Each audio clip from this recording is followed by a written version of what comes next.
Now, QC is going to be tackling the air quality around the city. As environmental and health concerns grow, air quality remains a pressing issue for all of us. Today, we'll look into Quezon City's Air Quality Index, the role of its monitoring network, and how we can all help keep our air clean.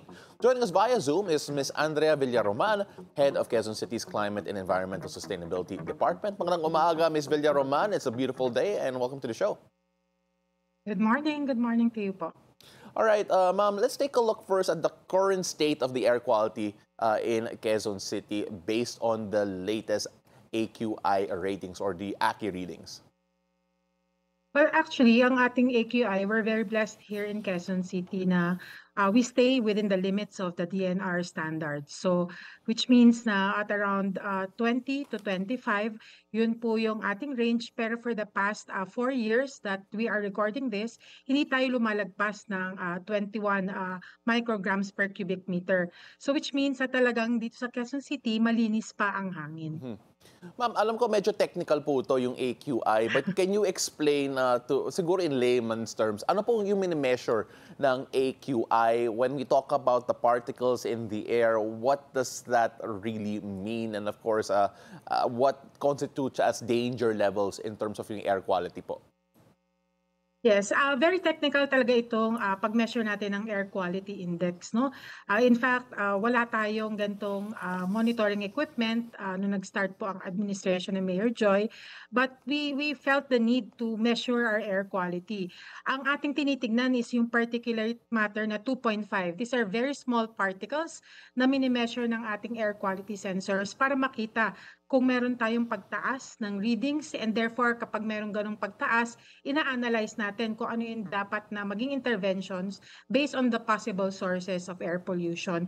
So daily po, we are guided by our equipment. Ito po yung Clarity dashboard na tinitingnan namin every day. So we have a dashboard na nandun lahat ang data pagdating sa aming 40 non-reference sensors. So from that, ito po ay kinakalculate namin at kaya kami naglalabas ng map. I'm seeing na dun sa video niyo no, na pinapalabas, meron kaming AQI map.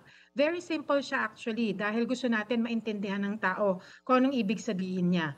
So say for example, kapag nakalagay siya sa green, yung good, ibig sabihin nun, wala tayong pag-aalala na dapat gawin dahil napakalinis ng hangin. Meron din siya na requirements. Say for example, pag medyo mataas ang reading, ang instruction dyan is dapat mag-mask na tayo. So we make it a point na maintindihan siya ng public by doing it through social media also. Ma'am, if I'm not mistaken, please correct me if I'm wrong. There are 40 air quality monitoring sensors in place. Nakita natin kanina yung mapa that shows its locations and of course yung results niya.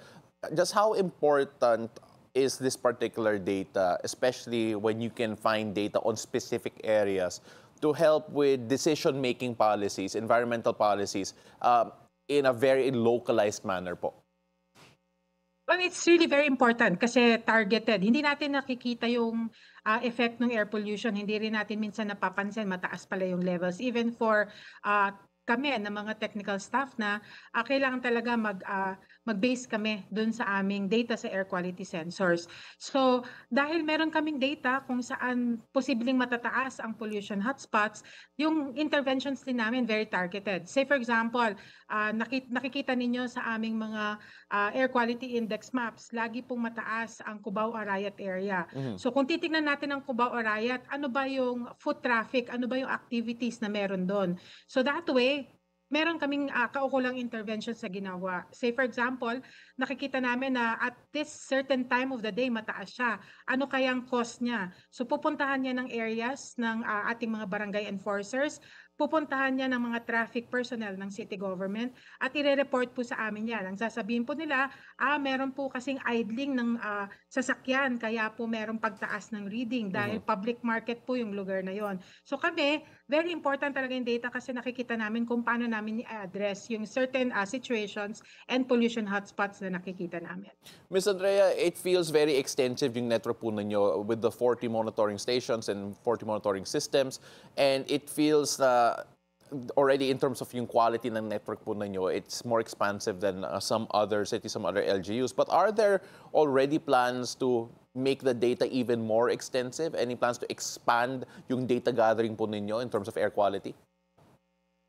Yes, we're still expanding, no? Although we have met the required number of sensors in Quezon City, which is 40, nakita namin yung kahalagahan ng paglalagay ng dagdag na sensors sa mga schools ng Quezon City. We have about 156 or more pa na schools. These are just public schools.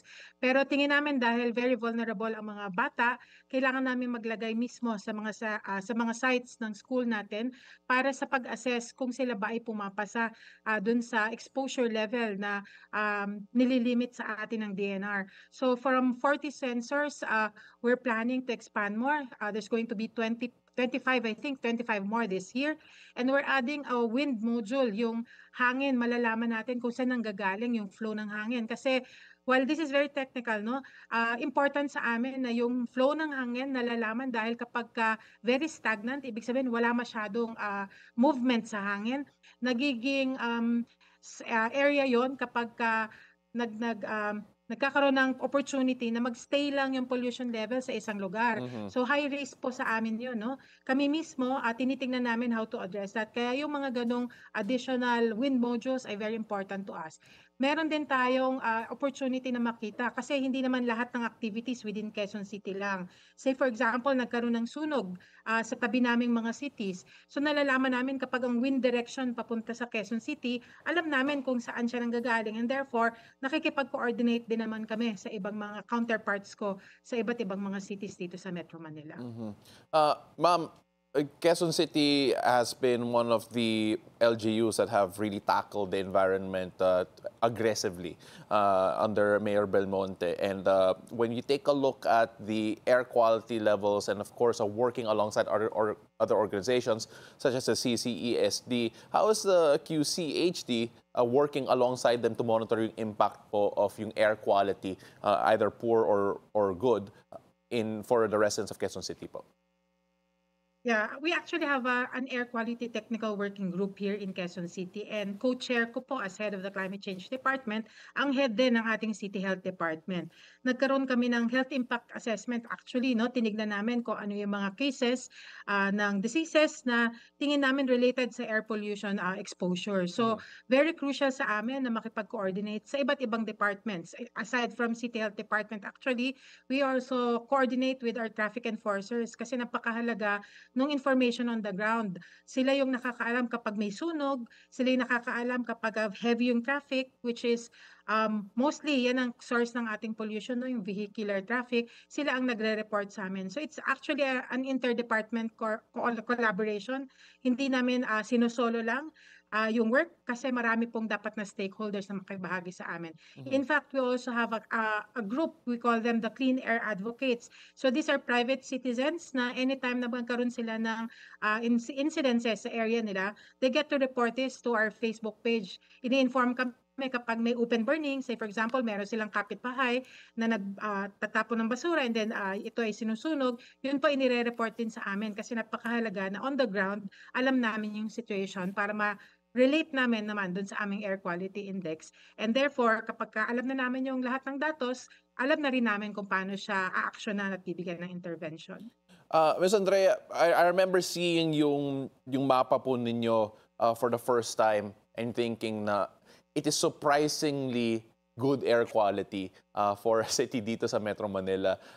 When you take a look at siguro the surprise reactions of some people when it comes to yung air quality ng Quezon City, we have to talk about the policies and the programs that QC has implemented to improve yung air quality. Alam ko mahaba po yung listahan when it comes to yung mga programa po ninyo, mga polisiya po ninyo. But what do you feel is one of the more impactful programs and policies that has led to a relatively good air quality sa Quezon City po? Well, actually we are very blessed dahil very green pa ang Quezon City. Napakarami pa dating puno na siyang nag-absorb din ng ating mga carbon dioxide emissions, no? Pero apart from that, having a lot of green spaces, we are really very active in promoting active mobility. So kung napansin nyo, nagsimula yan during the pandemic na naglagay kami ng mga bike lanes dito Mhm. sa major thoroughfares and even the inner roads, no? Mahalaga yon na hindi tayo masyado nagre-rely doon sa sasakyan kapag kaya naman nating mag-promote ng ibang mga active means of transport. Say for example, kapag malapit lang naman ang pupuntahan mo, hindi ka na kailangan sumakay ng sasakyan, kundi pwede ka na maglakad or pwede kang mag-bike. So very active tayo dyan. In fact, we have already 201 kilometers of bike lanes at hindi tayo titigil doon. Meron tayong target na dapat by 2028, meron tayong 350 kilometers of bike lanes in Quezon City. Mhm. We are also very active in terms of engaging the public. Kaya kami, meron kaming air quality monitoring group. Ito yung technical working group namin na nag-engage din sa barangays. Pinapaalam natin kung ano yung mga activities na nakakasama doon sa environment, no? Doon sa air quality ng Quezon City. Say for example, itong mga clean air advocates natin, sila mismo yung nagsisilbi naming echo sa mga communities nila dahil sila yung nagtuturo. So, it's really engaging everybody, no?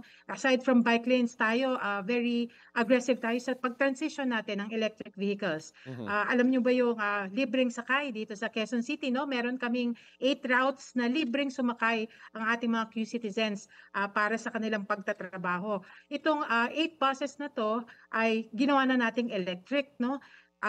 Sarili nating pondo, sarili nating initiative, tinatransition natin itong more than 100 buses na libre para sa ating mga commuters at hopefully po, yun po ang masundan din ng ating mga ibang mga neighboring cities. And kami mismo internally, dahil we believe in moral ascendancy, kami mismo dito sa city government, nag-procure na kami ng hybrid vehicles para sa Mhm. operations namin. Mhm. So it's really a collaborative effort on everyone, no? Hindi lang sa city government, but even the public. Very important sa amin na engage po sila sa aming programa.